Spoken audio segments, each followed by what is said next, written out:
现为全片幅相机普遍的市场上，为何这2年主流的相机大厂也努力的布局 APS-C 的市场呢？Canon EOS R7是自2018年 Canon 推出 EOS R 系统以来第一款强调旗舰型的 APS-C 的无反相机，有着高画质无裁切的 7K 超取样 4K 30帧与录制慢动作的 4K 60帧，电子快门可达到每秒30张高速对焦连拍，还有比自家 Canon R6还要更高的3250万像素。另外我们登山一直很需要拍摄山上的野生动植物，还有远方的山峦，对于望远的需求是必须的。我们可以透过 Canon EOS R7的 APS-C 先天上的优势，允许1.6倍裁切的变焦拍摄，让我们在登山的时候可以透过这款新发表的 RF18150的这颗镜头，尽所能的来记录我们在山上的元素。全新进化的相机录影模式与更直观的新式数孔转盘，又会带来什么样的上手体验呢？这一集我们就来聊聊 Canon EOS R7。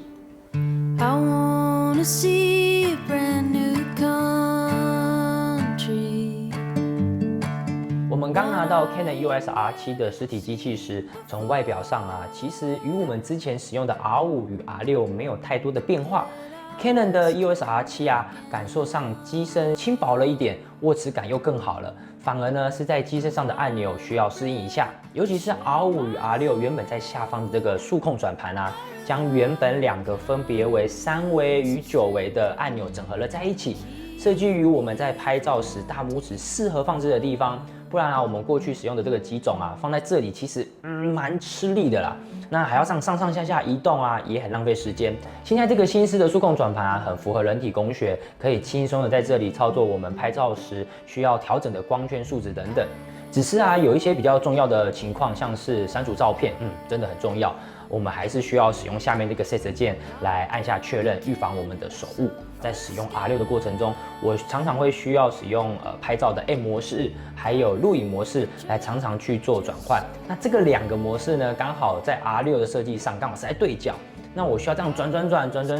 有时候呢还会转过头，花时间又花精力那眼睛呢，我知道老是要对着这个转盘看看有没有对到。但拍照与录影而生的 R5与 R6都能在拍照模式下按下独立1颗的这个录影键。但有时候呢，我需要在录影前就要确认我的拍摄光圈，还有我的快门数。那在照相的模式中呢，我就没办法看见我录影的参数了，会导致我在录影的时候还在调整我的参数。与过去我的这个经验有许多的这个重要的片段我是没办法去做使用的。拍照与录影的这个双模式的加入在 Canon EOS R7还可以在录影的模式中呢，可以使用全手动的模式，光圈优先、快门优先、程式自动，还有自动曝光模式，可以让我们使用者依据自己的拍摄场景来去做选择。最后在机顶上新增的 ISO 键可以独立调整外，在机身的正面也多了一个可以自动对焦与手动对焦的按钮。这个功能我猜测是在未来 Canon 所设计的 RFS 镜头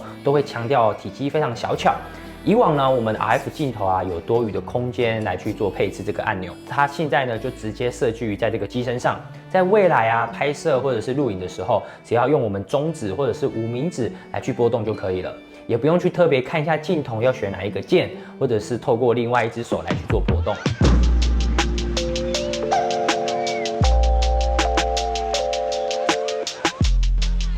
外观上我们介绍完了，我们可以来看看 Canon EOS R7的影像画质。有着3250万像素的 APS-C CMOS 影像感应器，透过双像素的 CMOS 自动对焦技术，在机械快门模式下呢，可实现每秒高达15张，与电子快门高达每秒30张的连拍速度。在 4K 录影的部分没有过往30分钟的录影限制。我们团队这次在测试这个室温的环境下，录制也没有遇上过热的问题。同时加入 Speed 的录影格式，与 Canon 的 C-Log3可提供更多元的影像表达范围。这次4K 的录影总共有3种模式，分别为 4K Fine、4K 以及4K Crop。4K Fine 呢是 29.97P， 是以 7K 超取样的方式。若是我在拍摄的时候没有慢动作的需求，我就会使用 4K Fine， 它有着最棒的画质与最佳的色彩呈现。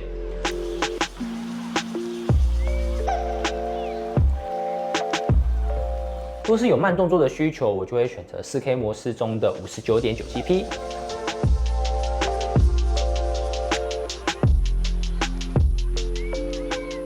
那第3种状况呢，就是我在山上记录的时候，有时候我需要拍摄远方的山脉、山峦，或者是在树上的这个动物的时候啊，我就会透过 4K Crop 模式。那这个模式呢，主要是透过 Canon EOS R7 APS-C 影像感应器的独特的性能的优势，它可以提供1.8倍的放大效果。例如使用Canon 新发表的这个 RFS 18150的这颗镜头，相对是全片幅焦段的28.8至240mm的。那透过呢 4K Crop 模式呢，又再乘以1.8，所以它就可以变成51.8至432mm。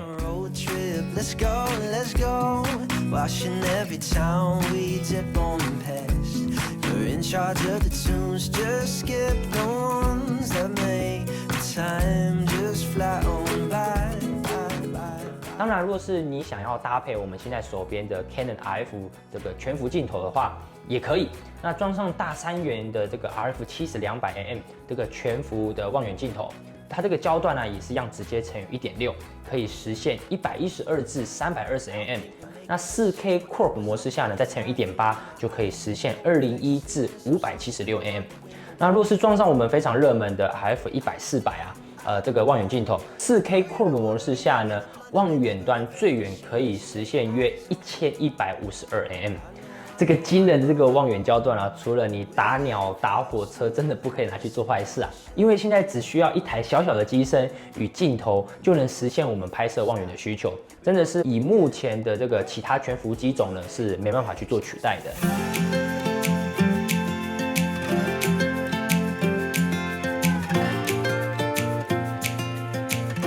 最后啊 ，Canon EOS R7啊，它的这个设计思维，我觉得是比较偏向可以让摄影的新手在不熟悉这个界面以及功能的时候，也能快速的来驾驭这台相机。例如说，我们调整到这个 SCN 的这个特殊场景模式中，我们可以透过我们想要拍摄的主题，例如在拍摄风景的时候啊，相机就会自动设定成它可以让前景以及背景同时清晰，还有近距离拍摄，拍摄美味可口的食物，还有全景模式等等。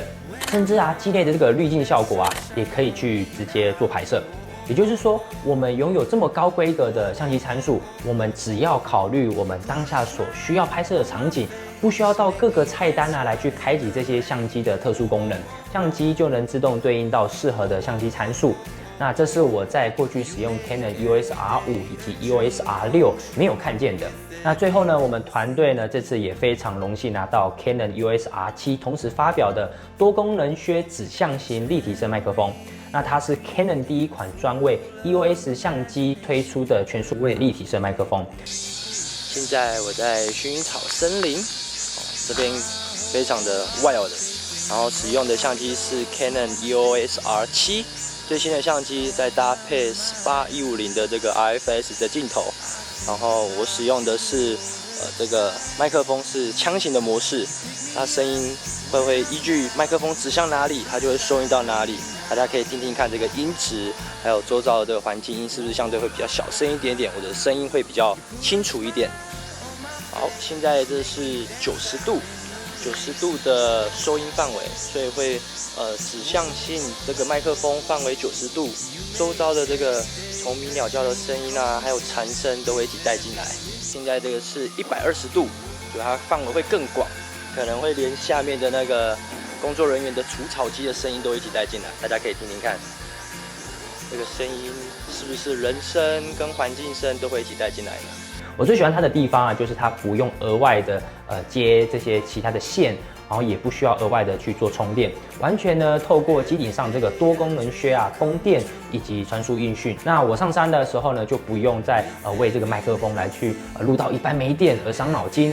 也不需要额外担心电线会被这个树枝或者是叶子缠绕。底座呢也有这个旋转的卡榫，锁定柱呢也会减少我们拍摄时松脱的风险。好啦，以上是本次我们对 Canon EOS R7在我们登山时最新的上手体验，希望有帮助到大家，可以更了解 Canon EOS R7的这个相机参数以及这些设计理念。喜欢这次的影片吗？欢迎在下方告诉我们，并且分享你身边的山友们，并说说你最喜欢 Canon EOS R7的哪一个功能呢？我是3月影像创作者 Danny，我们下个影片见，拜拜。